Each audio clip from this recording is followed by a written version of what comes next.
Sudden గా నాకు ఒక ప్లేస్ కి తీసుకెళ్లారు దేవుడు నన్ను. In that vision I was talking to so many people. ఒక పాడ్కాస్ట్ షోలో నేను కూర్చొని మాట్లాడుతున్నట్టు. అంటే బిబ్లికల్ గా what is prophecy according to you? Prophecy is there are born prophets, there are made prophets. దేవుని ఆత్మ పరిశుద్ధాత్మతో కాకుండా వేరే స్పిరిట్స్ యూజ్ చేసి కూడా ప్రొఫెటిక్ లో మూవ్ అయ్యే వాళ్ళు ఉన్నారు. We are in very end times. ఆ ప్రొఫెసీస్ చెప్పే వాళ్ళు ఏదైతే ఉన్నారో వాళ్ళు చెప్పేది 100% జరుగుతుంది. దీన్ని గుడ్డి నమ్మకం అంటారు.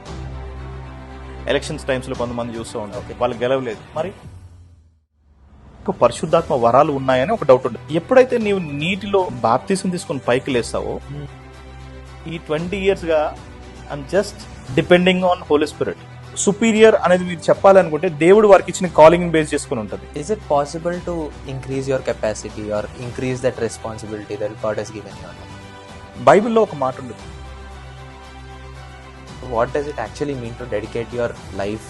మన లైఫ్ ని మనం డెడికేట్ చేయకపోతే మనం పరిచర్లోకి రాలేము. If Judas would have repented, do you think situation would have been different? One day I had a vision.